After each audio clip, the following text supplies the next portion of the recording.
Coming up on today's episode. I have a really good income, a decent amount of savings, enough for 20% deposit, stamp duty, legal fees, etc. Yeah. And my servicing is up to a certain standard. I could not find anything within that price point. Therefore, I want to engage a buyer's advocate to assist me with this. And I believe it's worth the 18 grand.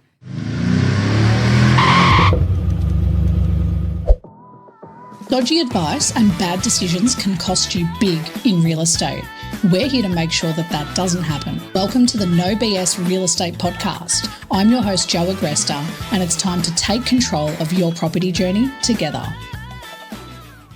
Hi everyone, I'm Amalia Vincze from Vince Commercial. Today on the show we are going to talk about strategy before tactics, before buying, and how to de-risk and plan for an exit strategy along the way. Very excited to have you on the show. Come with me and let's go. Welcome back, everyone, to the No BS Real Estate Podcast. You're listening how-to guide to the Aussie finance and real estate market. I'm your host, Jo Agresta. Now, property is sold as the dream, but if we're honest, most people are building that dream on vibes and hope, and not an actual plan that can survive real life. Today's guest spends her time cleaning that up. Amalia is a strategist. She works with everyday Aussie mum and dad investors who have built a bit of equity, have a bit of cash, and maybe they're sitting on some big super fund and we don't know what to do with it. And they have no clear idea on how to turn that into a safe, de-risked plan that can handle kids, job changes, sicknesses, and even breakups. So if you've ever thought we're doing okay on paper, but I have no idea what our actual plan is, then this episode's for you. So what we're also bringing in is a new segment, and we're going to give a bit of a homage to the No BS podcast, of course. And we're going to bring a statement at the start of every episode, and we're going to see if it's bullshit or not by the end of the episode, see if our brand stacks up. So today's statement is,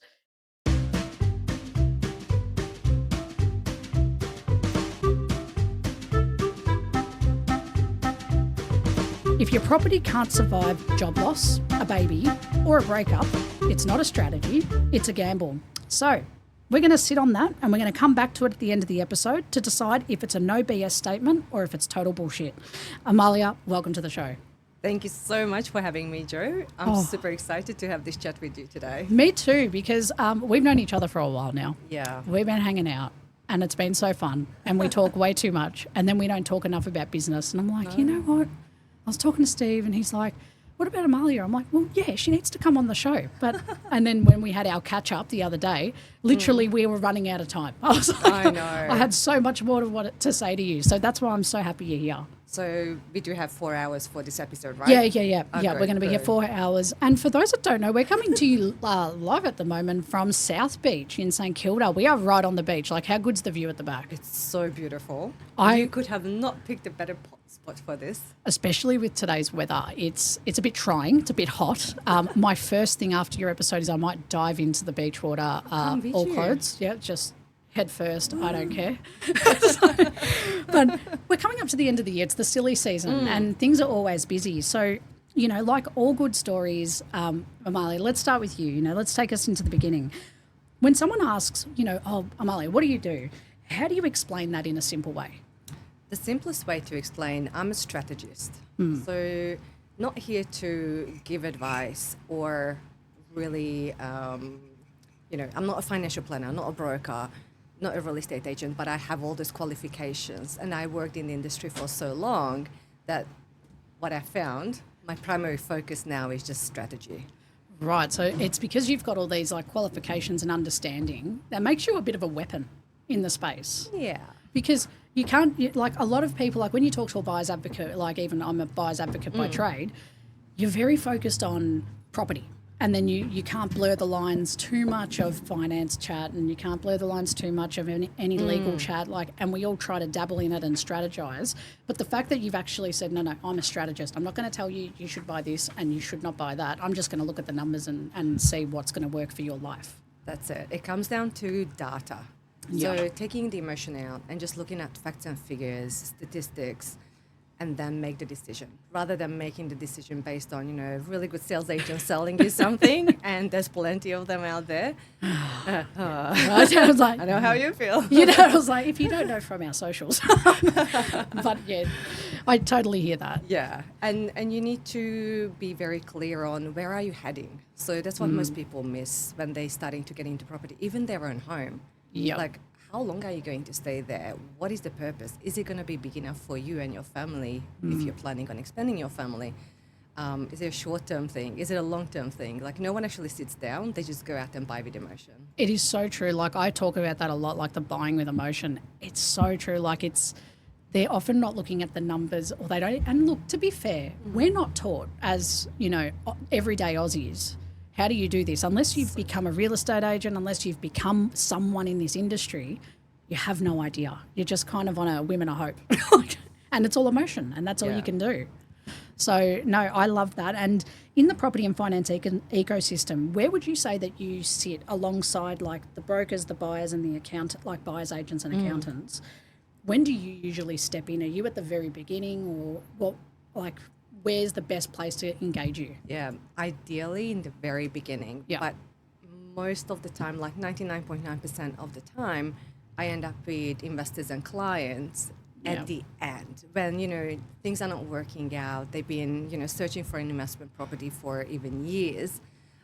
So unfortunately, I come in at the end and then trying to unravel, re-strategize, build a team around them. So to answer your question in short, I would love to be the first person that, sits down with them and then find out where they are, where they want to be, write a strategy, then build the team around it, then look at, the finances, the structures, and then the property. Like, property kind of like comes almost last. Oh, I agree. I always say property is the reward for all the hard work. Yes. But everyone starts with property. The first thing they do, I want to buy a house. They'll go to realestate.com, and I'm always like, no, like, stop. They're like, it's slow mo. Yeah, I'm like, what are you doing? What are you doing? Like, I'm always like, so no, true. stop. Like, you got to do all the other crap first. That's the reward for all the crap that you have to go through. I love how you put that. That's the reward for all your hard work. All your hard work, all the strategy, all the planning, all the savings, that's the reward. The house. House is the last thing you look at. So, and that sounds like what you do. You're like, hang on a minute. That's why I'm like, I agree. Stop. I have something to say. And the best way to actually visualize it, like I love, putting pictures to concepts. It's imagine a round table. Yep. You have all your experts around the table. The client, the hero should be at the head of the table. And then I'm the strategist who's putting all the little puzzle pieces together. Who goes first? Is it finance first? Is it, your tax accountant? Is it structuring? Is it financial planning? Like, what comes first? As an individual, as you said, this is not taught in school. No. And unless you go down the path of, becoming the financial planner, the broker and the real estate agent and the buyer's advocate and pulling it all together, it's very hard to be the expert in all those aspects of what you need to be a successful investor. It's so true. And I think that, it's hard. Like, what you do, you're taking a lot of the stress off their shoulders. I think so. I take it upon myself. Amalia's over there like, help. Just rocking in a corner. No, it's not that. No, but it's like your whole role, the way you've designed it, and we'll go into like a little bit more of the specifics, but you're going into a space where the person is so confused and so overwhelmed that you're the one that is like, don't stress, give it all to me. Yeah. So, like, do you deal with a lot of clients that kind of, like, when you're working with them, that they're like, thank you so much, like right at the end, they're like, this was easy, or this was so stress-free? Yeah. All the time. And initially they, sometimes we need to build that trust as well, because they think I'm just another real estate agent or, an investor's advocate who's trying to sell them something.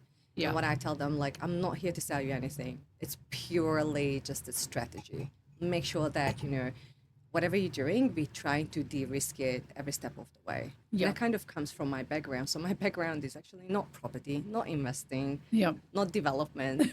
It's network engineering. So I started as So cool. a IT network engineer. So I apply the same principles as a network engineer, when they, look at scope of work, and then how are we going to put in 120 workstation, make sure that everything speaks to each other in the right sequence.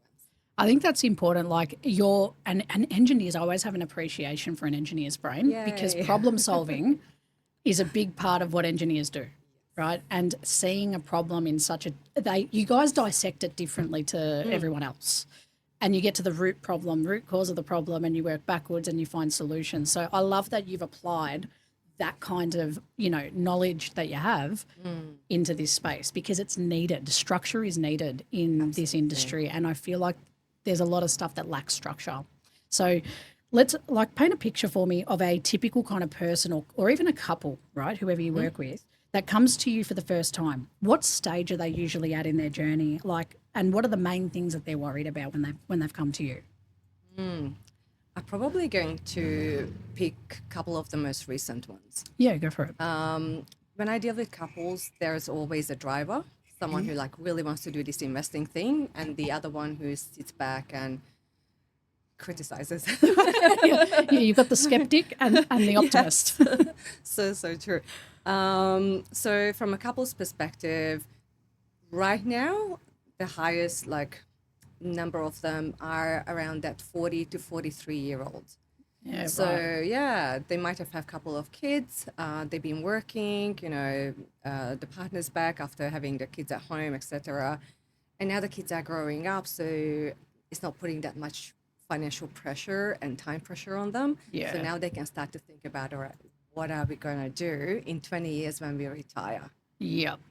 And I love that people start to think towards retirement. Yeah. Because you have this window, and if you want to live the same lifestyle as you're living right now, you really need to effing plan for it.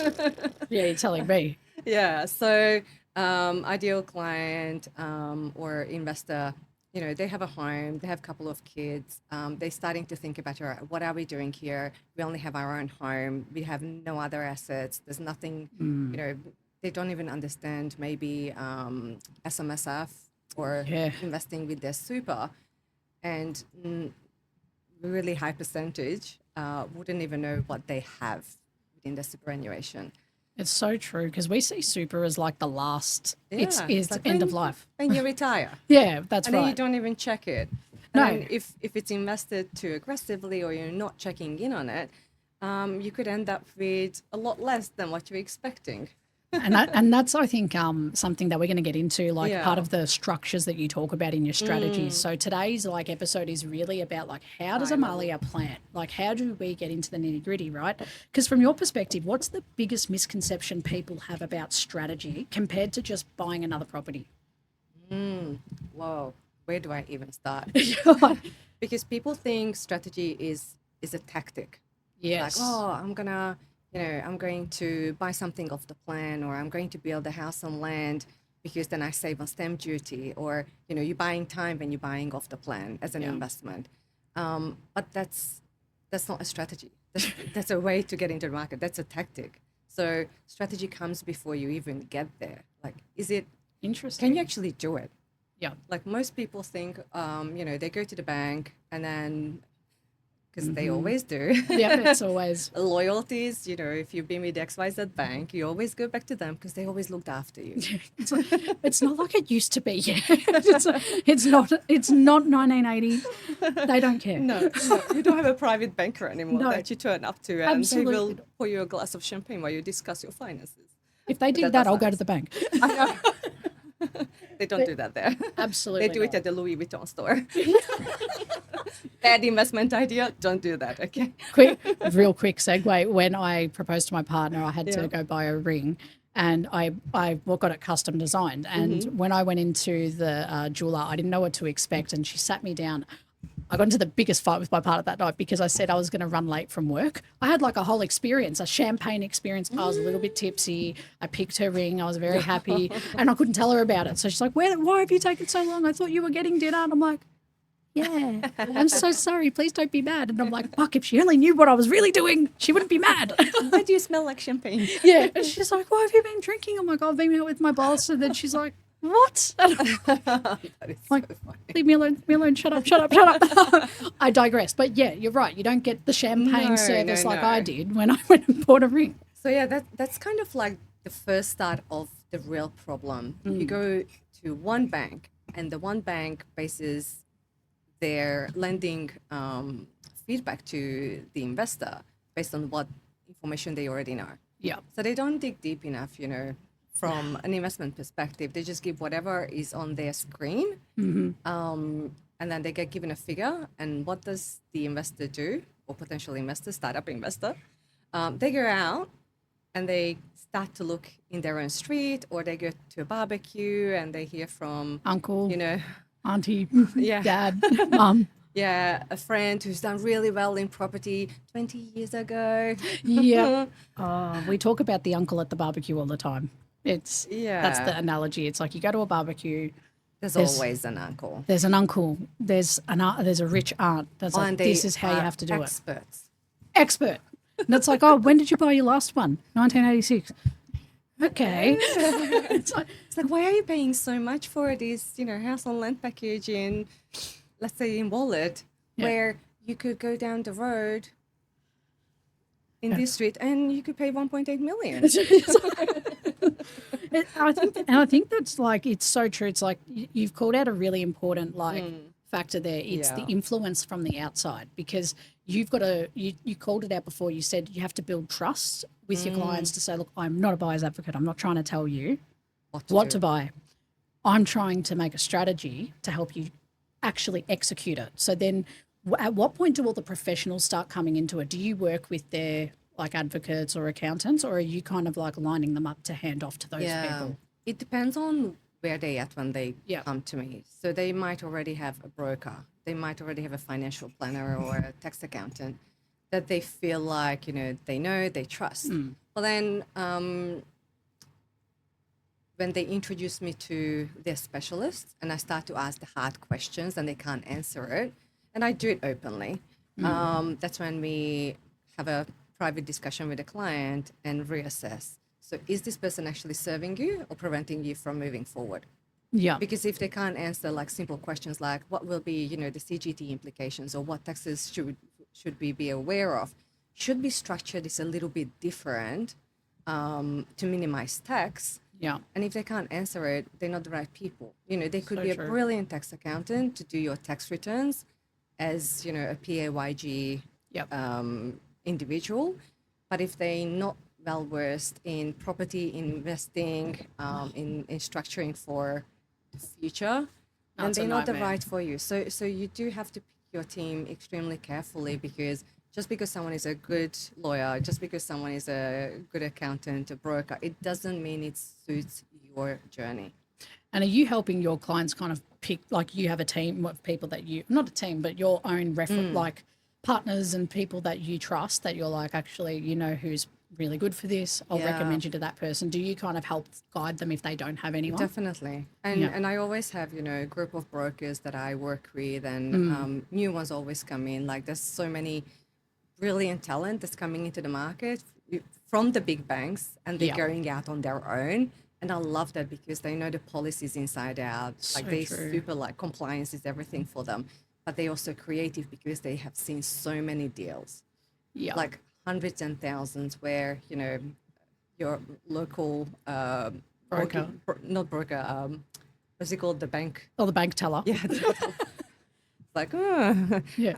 how would you solve this creative lending solution for me? So I do introduce. Yeah. It's up to the client still to make that decision. Of course. And most of the time, if they feel comfortable and they've been working with this professional for a little while, I'll let them do it Yeah. and I'll let them fail. Ah, interesting. Okay, so tell us more about that. You let them fail. I It like sounds this. cruel. No. So But- talk us through it. Yeah, okay. Parents will relate to this really well. Or even if, you're a fur baby parent, you sometimes you just tell the child or, your cat or dog is like, don't do it. This is what's going to happen. If you do it, you're going to burn your hand, X, Y, Z. And guess what? You just let them do it. They Yeah. hurt themselves and then they come back to you, and now you have that bond, that trust that, all right, I tried to do it on my own, I failed, what F do I do next? Yeah, Please so save me. I like that. But it's true, like it's the lesson. Yeah. It might work out fantastic, and it's like good for you. It worked. Yeah. Well done. And it's great. And sometimes we just, I help and adjust. Like I'm not leaving them onto their own, decisions and to do it on their own. I'm still there, still holding their hand, giving feedback, but I'm pointing out constantly like, I don't think this is the right path. I don't think this is the right lending solution. I don't think this is the right structure. So I'm just questioning. So they start to think for themselves as well. And, if it doesn't work out, I'm always there to help them to the next stage. Yeah. I'm not really helping myself in this scenario. No. No, because it creates more work for me. Yeah, of because course. once you go into a rescue mission, you like really need to tighten up your timelines, the team, putting pressure on, unnecessary pressure on the professional that I bring in. Sometimes I do get a pushback from them. It's like, Amalia, you always come to me when it's like, I need finances for yesterday and settlement is tomorrow. And we don't even have a bank valuation yet. Oh my God. Oh my God! How do you do it? But I do have a great team, and they know that, kind of look at them that they are the Navy SEALs. Yeah. Like get that. we are not, sitting in an office, just clicking away on our laptops. Like we go into the mission and we know what the outcome is, and we're all working towards the same outcome. Yeah, I like that because, it basically sounds like from what we've kind of gone through like a picture of the good, the bad, what works, what doesn't work, right? Yeah. And most people are probably showing up without a strategy, without a plan, half-finished spreadsheets and half-cooked plans, which is kind of the perfect lead into the next part that I want to talk about, which is the common mistakes you see over and over again. So when you look at an everyday, mum and dad investor, right? Yeah. What's the number one mistake you see being repeated across clients that no matter how much you let them make the mistake, you let them fall, let them come back, what's the one thing that just keeps being consistently something that they always get wrong? Something that gets in their own way is themselves and their emotions. Right, so that's the biggest It's challenge. a lot to do is how they feel about something, or because you're going into a field that you haven't been in before, or even if they bought investment properties and now they're entering the market in today's environment, is so different. Like things have changed so much over even within this past year. Oh, so much as this year was a weird year in my It was opinion. a weird year, and it's not just for investors; it's also for real estate agents and finance specialists, etc. So most of the time, because they're going into an unknown territory, your what's it called? Your lizard brain kicks Oh in. yeah, your lizard brain. Yeah. And it's like it's that flight or Reptilian fight. Yeah, brain. reptilian brain. That's it. So that's kind of like the most common problem, because when you don't have certainty, when you don't have clarity, there's only two things that you can do: fight or flight. Yeah. And most of the time, what's the safest thing to do? Flight. Abandon plans, abandon ship, and stay safe. Yeah. At the same place that, I've been surviving in whatever financial situation I have been, I'm just going to stay here. So how do you get people out of that risk? Like as in where they're so stressed about the risk of the sorry, the lights are starting to flicker. I never believed in ghosts until... Is it possessed? I'm like, demons? It's like, You're getting some messages. yeah, I know. I'm Is like, there a medium somewhere? yes. It's been a weird year. Yeah, it's like someone's like, I have something to say. I want to be in the podcast. Oh, God. No, don't get that in my head. Like, I will shut the caravan down. We will be out of here. I digress. Sorry, everyone. No, I wish, I don't know if it'll come up. Guy, did it come up on the footage that it was flickering? Like, could you see it? It was slightly, yeah. Brilliant. We'll make a joke out of that in post-production. But no, kind of on, maybe we'll try and bring it onto the topic, right? Like, it's fight or flight. Yeah. It's going away, it's turning back on, going away, turning back on. Yeah. So and then back what, and forth. what do you do? Like, do you, press on the gas and you keep moving forward, or push on the brakes and then you stop what you're doing? And That's where you start to hear the stories on the barbecues that, oh, I tried that, it didn't work for Don't me. do it. It's a bad idea. Don't do that. Don't go out and set up your SMSF and try and buy a property because it cost me so much money to go down that path. See, the light agrees. Agrees. It's saying yes. It's Thank Morse you. code. And I wish I could turn it off, but I can't. Someone will analyze it in a moment. There's some IT person who's like, yeah, that was a yes. Yeah, and then there's some medium going, that's definitely a spirit. That's right. But far out. But I closed the bottle. It's like someone's drinking our water, someone's turning on our lights, someone's trying to buy with you, Amalia. So what gives them that security. confidence and security is having clarity. Yeah. When you have clarity, when you know the roadmap and you have your team around you, it's so easy because you know at every point in time, all right, are we going straight at this roundabout? Are we turning left or right? Yeah. Like, what's next? And that's a hard part. Like, I think I always say an objection is a need for more information because no one is out there, like, unless you're a scammer, right? Not everyone but, us, I guess. But that's a generalization. But what I'm saying is, like, with someone who has a business, who's built a business, like what Amalia's done, what I've done, we're never creating products to make it worse for you. The intention is always good. Now, we might not be as good as delivering that message. We might not be the best salesperson or whatever, but the whole purpose of what I'm trying to say is that when you don't understand it, you won't do it. Exactly. So your role is really critical in making sure that they understand what they're getting into in a very big and large sense. But you must talk about their goals in the future, like, because I remember that, and I've put it in here as a question because I just loved it.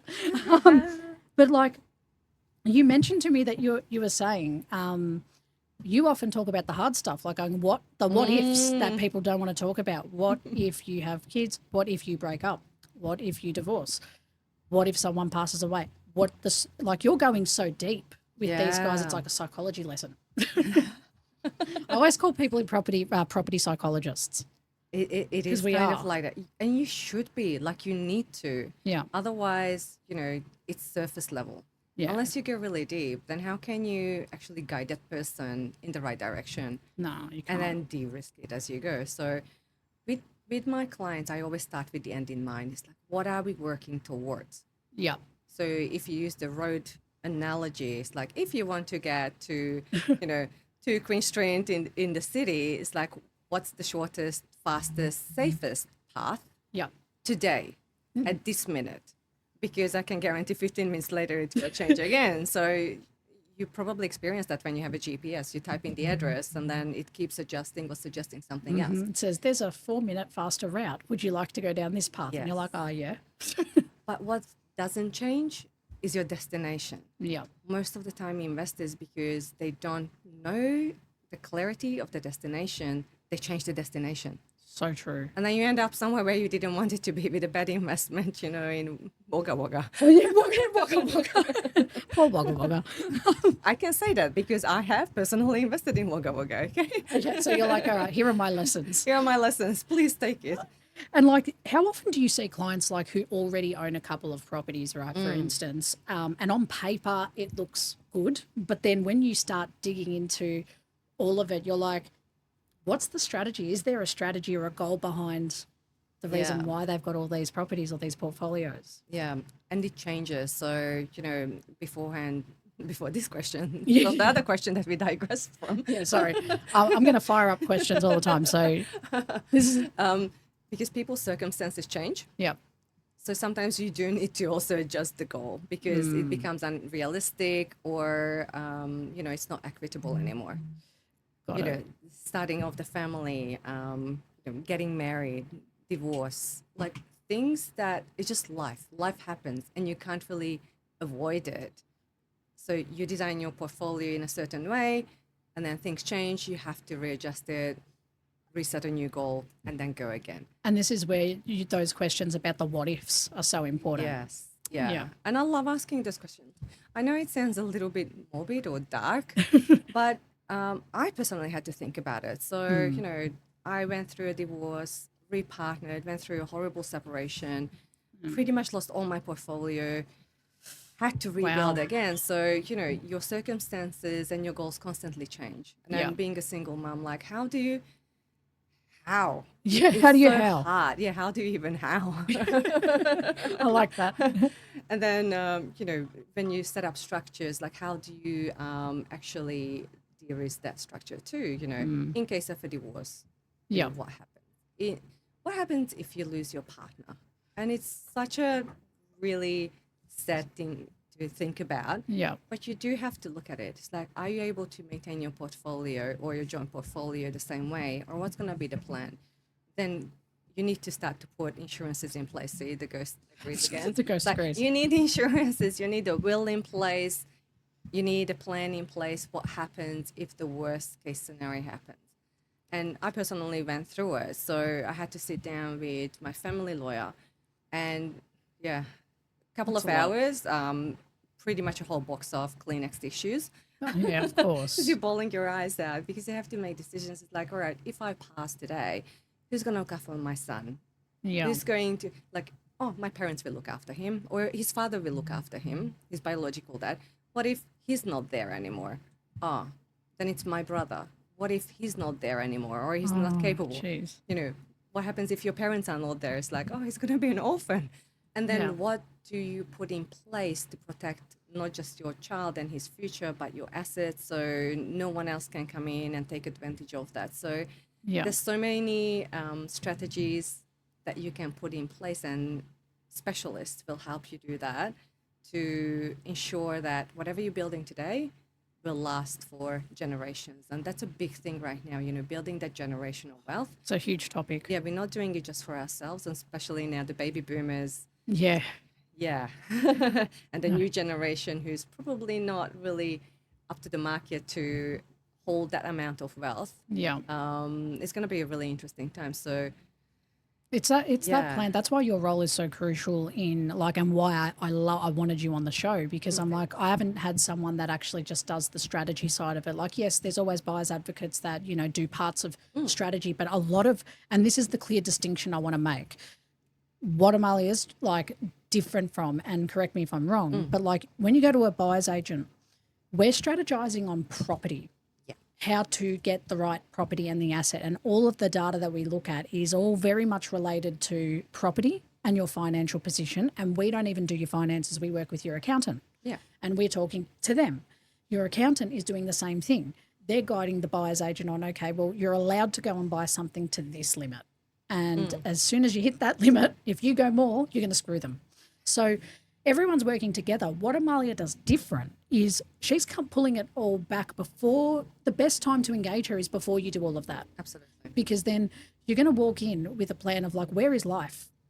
What if? You get all those yucky questions out of the way, and you get down to the root of what do you want to build? These are important questions. I always think about the future, right? My brain is always 10 to 20 years ahead of time. I'm like, so how do I want to retire? And then where am I going to retire? I'm already okay, property is my strategy for that. I'm going to hold on to properties, get rid of them, and that's going to be my retirement plan. That's how my brain thinks. But I know my partner, she's not like that. She's like a week by week person. So she trusts me. She's like, you do that. It's all your job. Yeah, and Don't mess it up. Exactly. But I'm cool with that because we're working to our strengths, because she helps me live in the moment when I'm getting too stressed about something that hasn't happened yet. I'm like, oh my God, in 5 years, what if we have kids and this happens? She's like, Jesus. It's we're not even married yet. Relax. What if we're old? So I like what you do, because you're putting that reality into it and making it a workable plan from day one. Whereas on the other side, maybe what are some of the red flags that someone listening might recognize in themselves and think, okay, that's us. I'm that person. I'm flighty. I'm doing dumb shit. Yeah. Emotions, we know, is one of the... Yeah, emotion is definitely one. But then also, I admire them that they go out and they talk to the broker, and the broker gives them some information. Yeah. Then they take that information and they go to the buyer's advocate. Not always, but yeah. Well, hopefully. Fingers bloody crossed, guys. Yeah. Well, if they have enough information and knowledge and time, then definitely, based on the figures, if they know what they want, they buy the investment property, or they invest into shares, different asset classes. Don't know, whatever it might be. But you're working with an individual's opinion based on the request that you've given them as Yeah. an inexperienced investor. So when I work with clients, when I give them a little brief that go to your broker with this request, the feedback I get is like, wow, the broker said that, like, who helped you with this? How do you know about these things? Like, what do you mean you know about LMI and we should be just right about here, or the interest rate should be here, not there? Yeah.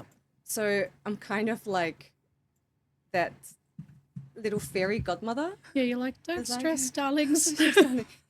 Here's your prescription. Just go to the doctor and ask for 500 milligrams of amoxicillin.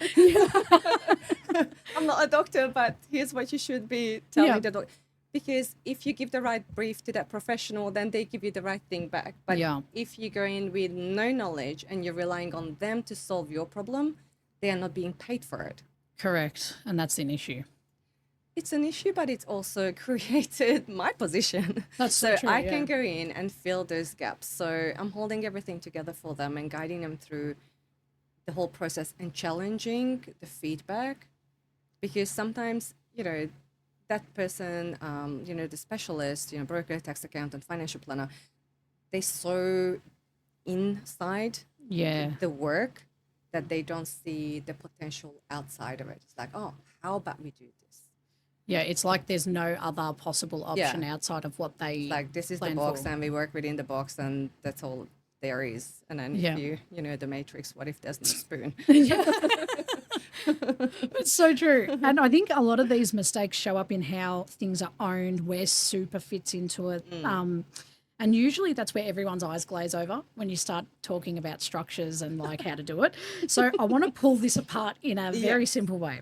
So let's talk about structures, super, and getting set up. When people hear words like trust, like, you've all heard the corporate trusts, a company, structure, SMSF, which is self-managed super fund for those that don't know, it can feel overwhelming even at a basic level. Oh, absolutely. Right? So what are we talking about when we say getting the structure right, when you consider those terms? Investing is a business. Yeah. You're not doing it just for fun. No. You're doing it to create profit. Therefore, it is a business, should be treated as a business, should be looked after as a business. So when I start to deal with the investors, that's the conversation, we need to establish that this is serious Yeah. and we do have to treat it seriously. Like, there's so much compliance and everything else. So you want to set it up correctly, because if, this is why we're asking the hard questions in the beginning too. Are you planning on changing jobs, upscaling your skills, or pivoting? There's so many people in their 40s, I've been an accountant all this time, but I want to be an artist. So it's What that does job that do switch. to your, income, your servicing, etc.? So how do you set up your investment business from day one that it's actually profitable Yeah, that makes sense. and minimizing your taxes and your risks? I would not ever, and this is not financial advice, small writing. Yeah, disclosure, don't worry. I wouldn't ever allow a doctor or a GP to go and buy a property in their own name. Like, that's the riskiest thing you could ever do. It only takes, one patient, they put a complaint in, and the poor doctor loses everything, like whole life work. Yeah. So you don't want to have that. You want everything to be in their own little separate containers, on little buckets. I get that. So it's kind of like it's a risk strategy as well, like a de-risking strategy. Oh, absolutely. Because I didn't even think of that. Like, if you've got a profession where even businesses, like a lot of like business owners, they've got a lot of risk when they're creating products. Say someone wants to sue you because XYZ happens. And like you said, the medical profession is probably a big one for that, pissed off patients who are blaming them for XYZ. That's it. Everything's up in smoke. And if you have an asset, so let's put it into a scenario. Let's say I bought that into a company name. So you said, company might be the best structure here. If I do that and something like that happens, that company all of a sudden is its own entity. Absolutely. So it's not tied to your personal name where you're going to be personally liable for being sued. So you might be bankrupted in that in the eyes of your personal name, but that company's Yeah. protected in some way. And I think if someone wants to learn a little bit more around this, you have to ask yourself the question, you can buy an investment property in your SMSF Yeah. as long as you meet all the compliance and everything else. But why is it, a separate entity as a PTY Ltd? Why is there a bare trust Yeah. that does the borrowing? Why is that happening? So there's a couple of different factors, and talk to your financial planner about it. Oh, Yeah. come and see us. See Amalia first, then she'll refer you. Yes. Because there's protection in that for the individual, for their life savings, as well as the bank. Correct. Because I think if we've talked about SMSF on this show before. So my understanding with SMSF is if you're going to buy with it, basically one of the requirements is that it has to aid your retirement. So it's not something that you can just go and have fun with, like now that you're because the difference is at the moment you're with, let's say, Australian Super. Your super goes to that fund. And if you want access to that super fund, you have to go through all the hoops to try and say, can I please go get my teeth fixed? And can I draw down some of my super? And they either say yes or no. And it's a pain in the ass. With a self-managed super fund, you still have rules, but you have more flexibility with what you can do. But it usually is managed with an accountant that sets up this structure. A specialist who focuses on supers. That's right, because there's so many hoops to jump through. Absolutely, and it's so highly regulated. So that's one of the main things that I always tell people is like, compliance is everything. Compliance is key. You have to. You've got to tick the boxes. The and do rules the right. are there to be followed. Okay, everyone. I know everyone was thinking it's like to be broken. No, rules are there to be followed. Wrong. Wrong. Rules are there to be followed. But there's different paths that you can take. So, there's benefits and like pros and deal cons. with the specialist who can show you those different paths. And then in terms of like your mum and dad investors who are coming in when they're hearing these structures for the first time, and then they're talking to an accountant, do you see them often taking up that advice and going, okay, cool, we'll start it as an SMSF if they're eligible, or they'll start it as a company? Like, do they take that advice, or are they still kind of hesitant in the way of like, no, I want to do it different? I never advise anyone to, do anything with a super unless they come to me. And most of the time when they come to me, they already have it all set up. Oh, yeah, got you. So I hardly ever meet or people come to me saying, hey, I need help with this because I want to buy a property with my super. My first question would always be like, why? Why? And if they're not giving me good enough reasons, either way, I always refer them back to a financial planner. Yeah. And maybe a lot of people disagree with me. I love financial planners. I'm the same. There's really, really good ones out there. There's average ones too. And I encourage and empower them to like upskill and become really, really good because we actually need them.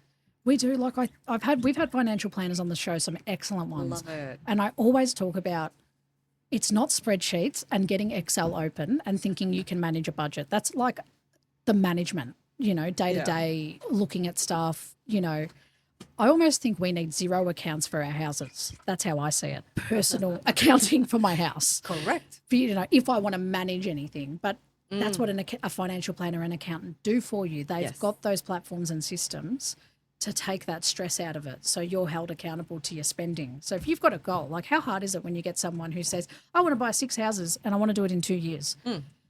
Cool. Let's plan a strategy around it. And they're like, okay, but I've already thought about this. I'm doing it in my personal name. And you're like, well, why? Why? Why personal name? Why no financial planning? And what I like is you've said it so right. When you're investing, it's a business. You got to treat it and nurture it like a business. And I think that's something I've never heard before. Really? Yeah, no one's ever put it in that kind of language to me. So for those of you welcome. listening, thank you. And for our listeners, you guys take that, absorb that information because it's true. Well, you're investing to get something out of it. This is not like principal place of residence where the something you get out of it is twofold. It doesn't work. No, and it's twofold. It's like part of it's emotion, like that's where I want my kids to grow up. That's where I want to retire. That's how I want to live because it's got a nice house or a nice pool. Cool. That's part of it. You're not really doing it for the investment strategy. Yeah, that's your life choice. It's your lifestyle choice, right? Like when I was an advocate and I'm always advising on apartments, I said to my grandma, she bought an apartment, and I said, Normally, I would never advise on this apart. Like the particular one she chose hadn't grown in value in 5 years at all. The price was the same. It had sold 4 times same price or just under. But she's at age where this is her last home. And she's like, and I said, but if you like it, you can see yourself being happy. At the end of the day, this is just a means for you to be comfortable. If you need to go into a home, all of this for you got no mortgage. All this will go into making you comfortable, whatever you want, wherever you want to go, we'll pay the money. And this is the plan and the strategy for that. So don't worry about it. You don't need to make a return on this in 5 years, in 10 years. Correct. You might, but it's not going to benefit you anymore. Yeah. And she's like, I don't care. It's lifestyle. You know, especially for, you know, older individuals or the elderly, I love apartments because they have their own little community, you know, the communal She loves it. areas. You have your pool, you have the little gym, and it's safe. So you can just lock the door, leave it. There's no gardens to be maintained, etc. So in that sense, apartments are great. But going back to your question, which I actually forgot as I was talking about that. No, well, my question was like, you know, around the structures. Like we actually did so many questions. Yeah, I I'm know. like, fuck, I've covered a lot So today. basically, treat it as a business. You know, if you were the CEO of your investment portfolio Yeah, I or like that. your investment, then you would have your board meetings. You would check your cash flow. You would check performance, like check the KPIs of your business partners who are your broker, your financial planner, your tax accountant. And if they're not serving you anymore, change them. Yep, it's like know that you can leave Yeah. and you can change. Correct. And you have to, like, you have to hire and fire within, you know, a business to make your business grow. So as you grow, your team should grow. Your team should evolve. So I love that. That's the concept that I love to teach people on how to actually do that, how to maintain it, review your properties. Don't just think that, oh, I bought it this year, I'm going to sit on it for 10 Yep. years and then, you know, Forget. hope that it will double in value. You need to actively work on it. And my mentor told me, you know, hope is for the hopeless. Oh, I Do like that. not ever say that you hope. Oh, I hope it works out. It's for the Know hopeless. that it will work out because you've done your numbers, you have the right team, you set it up correctly, and you're going to monitor it week by week, month by month, year on year. And you would obviously help them manage it. So it's like after you've executed that strategy, it's not just, okay, bye. Bye. Have a good life. See me when you want to buy the next one. You're also like looking after them, you know, once those Yeah. assets are acquired and then going, okay, so you said your goal was to be here in 10 years. That was step one. Yeah. Let's talk about it in another, you know, 6 months, 12 months, whatever it is, but you're helping them manage it, aren't you, as well? Absolutely. Yeah, that's So we awesome. build out the strategy to be scalable, Yeah. even if, you know, life happens. This is a business, scalable. It is a business. Yep, I love it. That's a fantastic analogy on how to think about it. Because I want to look at these, you know, the safe versus the sexy strategies and the life proofing. Oh, I love that. All right. So you've just, like when we caught up, you described yourself as someone who likes predictable, safe investments, right? Absolutely. What does safe and predictable actually look like or in practice for your clients? It's not the sexy assets that everyone's buying. Okay. What are some of the hyped up assets that people are at the moment like, oh my God. Oh, I'm going to have a lot of hate, but you know what? I'm East Block. I don't care. So please send me your hate comments. Yes, send them over. Any attention is great. I know it's funny, right? It is. So, you know, the sexy used to be, and maybe still a little bit today, is NDIS. Yep. Yeah. Everyone jumped on the bandwagon of NDIS because it's positive cash flow and, you know, there's all these government subsidies and benefits that you can get, etc. So everyone was jumping on that. So Yes. And it does work. If you have the right operator, you build to specification with the right builder. yeah. So there's so many aspects to that I could go down that rabbit hole, which I don't want to. That's the next episode. That's the next episode. Anything to do with, and this is not too much in the market right now. You know, housing for government housing. Help me out here. Social housing. Not social housing. The other one, the army. commission housing. No. Oh, vet, expat. Yes. Yeah. Because then the government signs a lease and you think, oh, this is de-risked, but normally they're in areas that you wouldn't buy otherwise. Yeah, I get you. Or you go to an investment advisory company whose primary focus, here comes the hate comment. Go on. And I can talk about this because I have done it myself. Yeah, you're talking from experience, not Yes, from talking like from opinion. experience, and you know, I have seen the dark side and been on the dark side too. So I know what doesn't work and what I would never touch again. Yeah. You know, you go to an investment company who focuses on just selling your product. They're not focused on strategy. They might tell you that, hey, here's a strategy, or you know, you should be buying all these off-the-plan apartments in here and here in the state to diversify your portfolio. That's a product when you Yeah, go it directly is to those a developers. product. If they're selling you a product, it's a shop. Yeah. It's not strategy. It's not investment. It's a sales pitch. Yeah, it's a sales pitch. So it might sound sexy, and you get all these benefits and cashbacks, and they wine and dine you, and they take you on bus tours and. All the fun stuff. Yeah, I'm not going to mention names. I really want to. It's like, hold on. I've got a little trick for you. Just one moment. And Guy will absolutely love this, my producer. Mention the name now. I've got a censor. So I just mentioned it. So you know how you were telling me about your experience when you went and bought the engagement ring. Yeah. You go in with the intention, and you go in with the best intentions and your budget that I'm going to spend this much. I spent over budget. Exactly, because what happened? They sit you down and they give you an experience. So suddenly the bias comes in. It's so true. Like that experience, like I looked at the diamonds in the budget I wanted. Yeah. And I said, that looks really shit. Can you show me the next bracket? And she goes, yeah. And then I saw it and I'm like, okay, now show me a really big bracket. And then when she showed me the big bracket, I'm like, she wouldn't like that. That's actually too big. Okay, go back down. Yeah, that's right. I'm like, It's never too big. yeah, I know. In my brain, I'm like, it's too big for the budget. It's too big for the budget. But it's true. It's like all of a sudden you're I drinking walked your in. champagne, and then you know they're was loose. selling you. I was like, all You're right. loose, and then you also have the ego kicks in too. Yeah. Can you afford it?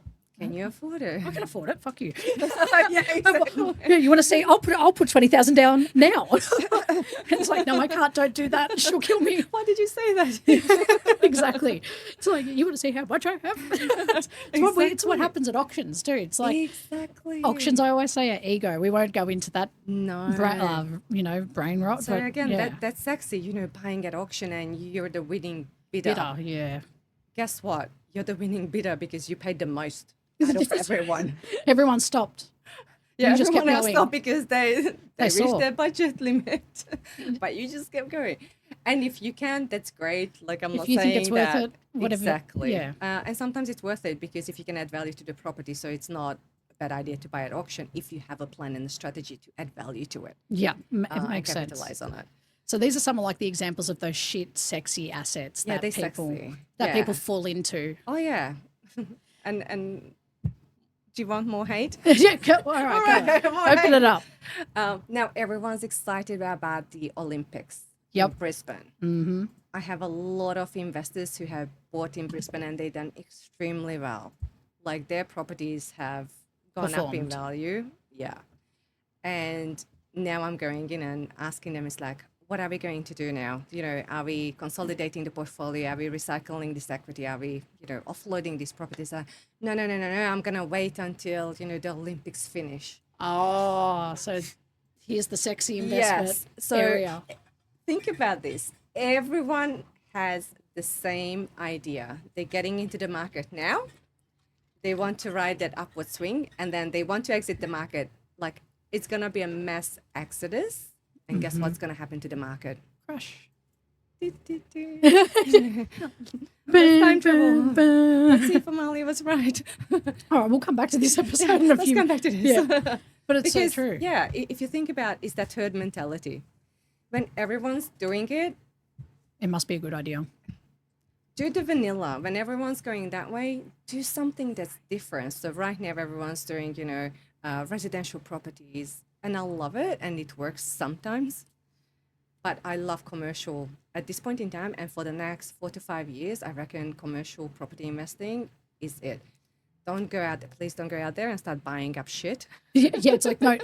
When we talk commercial properties, like that's retail shops, that's childcare centres, like all these gyms, commercial small shopping buildings. centres. Yeah. So it's being the landlord to those, not leasing them yourself. That's not what we're saying.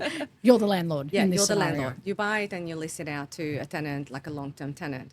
But you do see a lot of shops and retail spaces, restaurants vacant too. So it's very important. Again, strategy and planning is everything. And this comes back to numbers and it comes back to location. Like the two core things, even in residential or commercial, is where is it?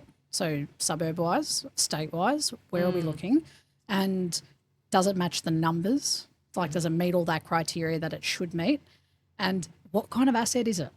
Because I was talking about this with Michael, actually. So Michael, for those that don't know, he's going to be another guest on our show, and he's a developer, but he focuses heavily on that, commercial side with childcare centres, and he talks a lot about looking at childcare as a really well worth it investment type or an asset type versus like a traditional go and buying a retail shop tomorrow. So everything matters. This is why people like Amalia are here to kind of go, just hear me out. Give me half an hour. And to be honest, like even if someone has to go back to the drawing board and start again, even if you already spent money and time and effort into getting into an investment, just revisit it, redo your numbers, make sure that it is viable, it's equitable, it will work in the future as well. Will there be a market for me to sell to in the future? And that's what you mean by like safe and predictable. Yes. It's like we know it works. Yeah. We know it works. Plan your exit. Know your exit. A lot of investors are thinking, okay, I'm gonna buy this property. 5, 6 year or 10 years time, I might sell it, or when the market doubles, I will sell it. But then, what's your exit? What if you have to exit and liquidate? Within a year. That's where you come in. Yeah, can you actually wear that loss if it's a loss? Yeah, it's so true. And I think that's something that people forget. They don't think it's, again, coming back to that business strategy. That's not the sexy bit. It's not the sexy bit. It's not the fun bit, right? It's the business analogy of this is a business, and every business owner is asked, what's your exit strategy? You're going to build this product. How are you exiting the business? Yeah. How are you scaling it? How are you exiting? What's your succession plan? It's the same. Key person risk. You've been making all these decisions on yourself. Can now your partner take over and do that? Is he or she aligned on the same path to maintain the portfolio for the next generation? Wow. And it's so true. This is why I love it. Like, I love what you do in this space. And I love it too. I think that's the difference between like a portfolio that's fine, as long as nothing goes wrong. It's like you've built the portfolio on nothing can go wrong. But what's actually bulletproof is the risk, like factoring in all the risks, like the job loss, separations, interest rates, all of it. Like everything. If you factored every possible worst case scenario, but you're doing you're holding your hands over your ears going, I don't want to hear about it, I don't want to talk about it. That's where you're going to be open to all these risks in the future. Yeah. And your portfolio is contingent on if one pin drops, that's it. It's all over. That's not good. That's turmoil for you and your future. So there's so much to it. And we haven't even touched on, it's like once you buy the property and you settle on the property, how do you choose the person who's going to manage your most expensive asset? How do you choose a property manager? It's like the successor. Yeah. Where do you find them? How do you select them? Like what is your criteria to select the right property manager? Because a lot depends on them too. Yeah. Like they in charge. It's true but that's what you also help them with. It's like, who's the right That's why it doesn't person? stop. So property investing is not just like picking the right property. And then set and forget. It's so much work afterwards. So, that's why sometimes I have to tell people like maybe investing is not for you because it is a lot of work. So, and have you had people take that on and kind of go, yeah, maybe I'll come back to you in 2 years or I'll come back to you again? Yeah. Yeah. It's good, but it's good that you're not you see, this is what I love about having certain professionals on the show, because I get the pick of the bunch, right? You get to pick people that are aligned with the ethos of I don't sell to everyone. No. It's the same with the podcast. I don't want everyone on the show. I only want who's good. And I've rejected a lot of guests before to go, nope. You know, in a polite way, of course. I don't go, you're shit at what you do, no thanks. But like, Can you do that next time? It's like, actually, but let me be very honesty. But it's like you want to. This is why, you know, talking to our listeners right now. Like, this is why for you guys, I want you to I want you to have that comfort that you can rely on the people we try to bring on this show, because they are worth the salt. They've worked. They understand. They are genuinely there to help. They're not there to just take your money and go, cool, I just made a quick buck. Like, Amalia's over here going, I might tell you it's not right for you. Yeah. This isn't a good fit. No. Not yet. Maybe do Not X, yet. Y, Z. Yeah, exactly. And come back, and then we can start. And I love that, because it's just honest. It's not. And sometimes they come to me with the wrong intention as well. Yeah, of course. Like, I want to buy something is super, but I want to live in it. I'm like, you can't. You can't. It's like, like- why not? Because that's fraud. Those are the rules, and the rules are meant to be followed. Yeah. It's like you're over there being the nerd. Like, there are rules. I can't believe how quick the time's gone. We're like right at the end, but I have one other segment I want to do before we wrap up with you, and we're going to invite you back to another episode in the new year, because I think I pass. she passed the no bullshit test. If I get the message, hey, we don't want you on anymore. I wouldn't say it. So I want to go into one of our last segments, and before we go back to our original question, it's the Reddit Real Talk.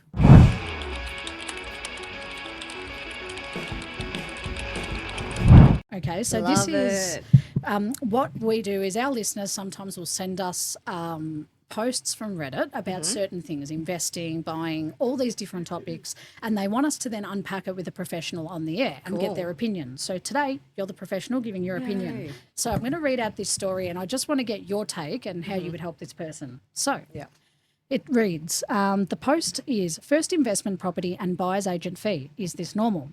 Hi all, I'm in Vic and looking to buy my first investment property. I've got a decent income, a bit of savings and some borrowing capacity, but honestly no idea where to start. I was thinking about using a buyer's agent because they do everything for you, and I'm pretty time poor. They're a big company, and the company I've spoken to, they seem good, but their fee is around $18,000, and that's freaking me out a bit. Is that kind of fee normal for a first-time investment property?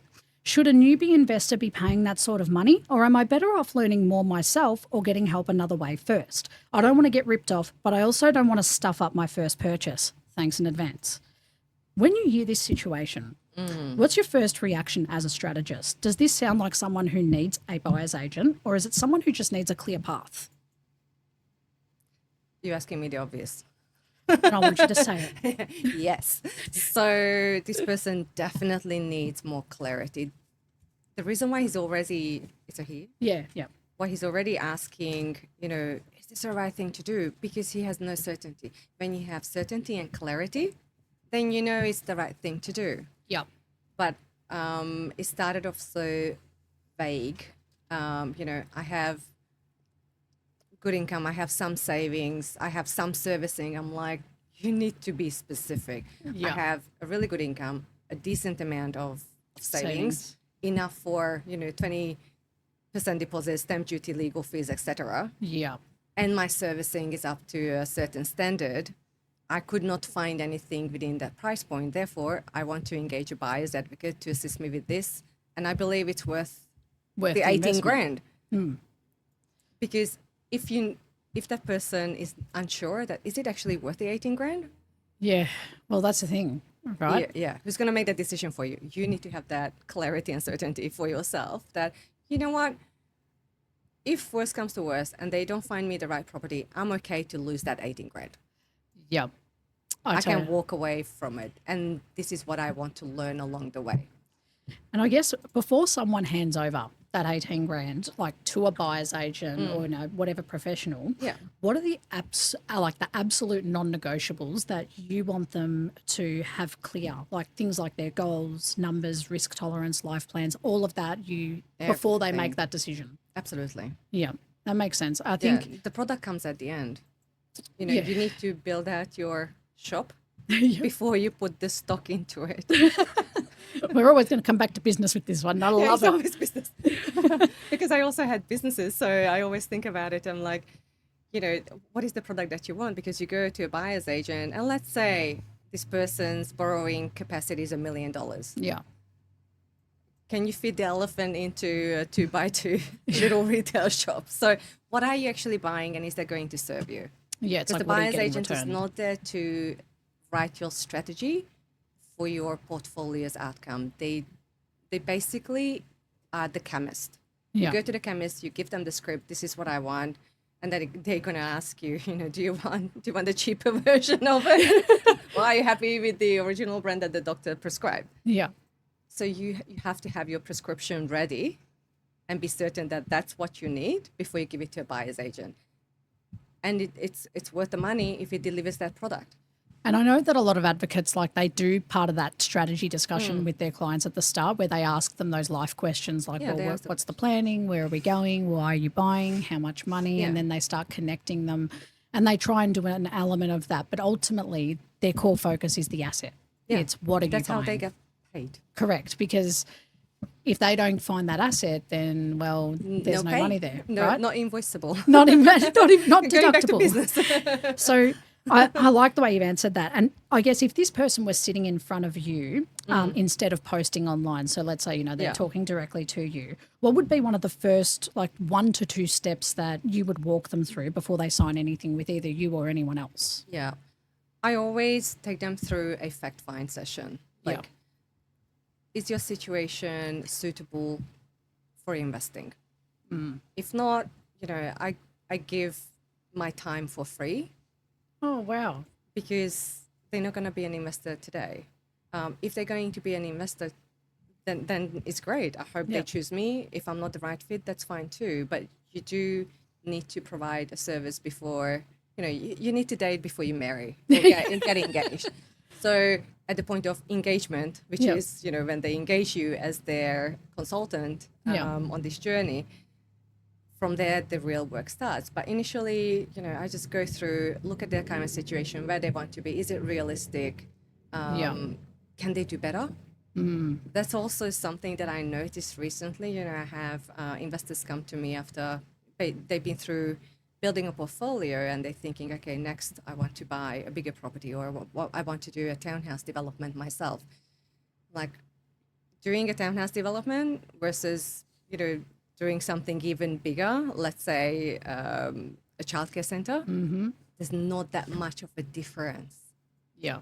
from a equity perspective and finances, but the outcome is so much more bigger. Yeah, it's a bigger outcome. So yeah, fact find, strategy, what they want, what I can see for them, Yeah. and then if it's a good fit, Go for it. and if we're happy to work together, then we move forward from there. And I think someone like this guy would probably benefit. You should go and comment on it. Send me the link. No, thank you for unpacking that with us. Like this Yeah, you're story welcome. sums up like so many of the themes that we've talked about, and I like to tie it all together. Like it's good intentions, money on the table, but no plan. You know, which is the perfect time to go back to the statement that we started with at the start of this episode. Yes. So let me take you back. When we started the episode today, we kicked off with our no BS or BS statement, and it was, if your property plan can't survive a job loss, a baby, a breakup, it's not strategy, it's a gamble. After everything unpacked today, structures, super, safe versus sexy investments, real life changes, and building a plan that can actually handle them, is that a no BS statement or a BS statement for you, Amalia? It's no BS. That's freaking reality. We're just cheering on the doll pad. And the crowd goes wild. 100%. No, okay. So it's no BS. And I love that because, like, it's true. It's not. It's a gamble. That's what you're gambling with: your money, your time, your future, your life. Other people Everything. are involved. And relationships. Yeah, fundamental. Yeah. So, thank you so much, Amalia, for thank coming on the show you. today. I really enjoyed this episode, so much so that we went way over, but that's fine. Woo. No, I'm happy. I'm here to serve. Happy to help anyone. As I said, you know, my first consultation is always free, Yeah. just to see if I can help you. I love it. And I love helping. Yeah, well, that much is clear. I love like the passion you have and the empathy and the way you carried yourself today was amazing. So thank you so much for your time and for sharing your wisdom with all our listeners today. And Thank you. of course, and for anyone that wants to get in touch with Amalia, you can have a look at the show notes below or have a look on screen. We've got her details for socials and her website and her contact information. So like I always say, it costs nothing to have a chat. Pick up the phone, have an innocent call, see if it's the right fit. Worst case scenario, you walk away, you take a break, or the best case, it works out and you've now got a pathway forward.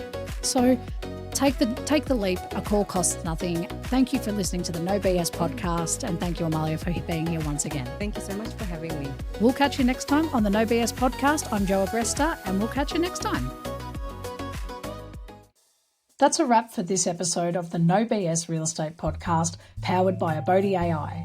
If you found this conversation helpful, don't forget to subscribe, leave a review, and share this episode with someone who might need it.